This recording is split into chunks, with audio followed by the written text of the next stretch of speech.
हम हमेशा इस सवाल को लेकर उत्सुक रहे हैं, क्या मशीनें इंसानों की तरह सोच सकती हैं या काम कर सकती हैं। हाल के विकास के साथ अब यह काफ़ी संभव है कि हम मशीन या रोबोट विकसित करने के लिए उस दिशा में जा रहे हैं जो इंसानों की तरह होंगे और इंसानों की तरह निर्णय लेंगे और काम करेंगे। लेकिन अभी हम यह नहीं कह सकते कि वह सब काम कर सकते हैं जो एक इंसान का दिमाग कर सकता है, लेकिन कुछ काम उनके द्वारा कुशलतापूर्वक और प्रभावी ढंग से किया जा सकता है, यहाँ तक कि इंसानों से भी बेहतर। इसका एग्जाम्पल हमारे सामने है, जैसे कि सेल्फ ड्राइविंग कार्स, नेटफ्लिक्स या यूट्यूब का कंटेंट रिकमेंडेशन। इसको एक एग्जाम्पल से और अच्छे तरीके से समझते हैं।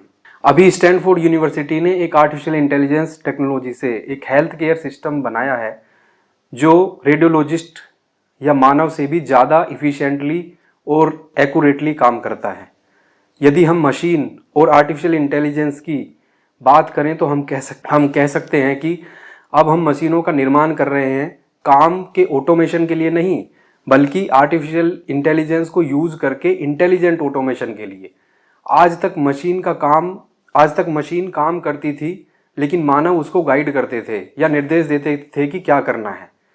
अब उपकरण और मशीनों का एडवांस फेज है, जहां हम मशीनों में बुद्धि को शामिल करने और समाज में और हमारे जीवन में निर्णय लेने में मशीन को स्वायत्त या इंडिपेंडेंट बनाने की कोशिश कर रहे हैं।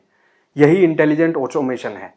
जैसे कार का अपने आप हमें अपने डेस्टिनेशन से डेस्टिनेशन तक ले जाना। अभी तक मशीनें काम कर रही थी, लेकिन हम या मानव निर्णय लेने वाले थे। लेकिन अब मशीनें अपना काम करेंगी और डिसीजन भी खुद ही लेंगी। बस क्राइटेरिया होगा मानव के इंटरेस्ट के अनुसार या उसके कंफर्ट या वेल बीइंग को ध्यान में रखकर काम करना।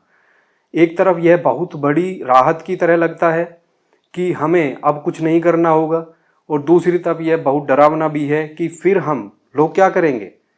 क्या मशीनें मानव को कंट्रोल तो नहीं करने लगेंगी या मानव जाति को खत्म तो नहीं कर देंगी। यहीं पर डिबेट है कि किस लेवल तक की आर्टिफिशियल इंटेलिजेंस ठीक है। आर्टिफिशियल इंटेलिजेंस की तुलना बिजली के बाद होने वाले परिवर्तन से की जा रही है। जैसे इलेक्ट्रिसिटी ने पूरे मानव समाज को बदल दिया था, उसी तरह आर्टिफिशियल इंटेलिजेंस भी ट्रांसफॉर्म करेगी, जो अपने आप में काफ़ी बड़ी बात है और हमें इसके लिए तैयार रहने की ज़रूरत है।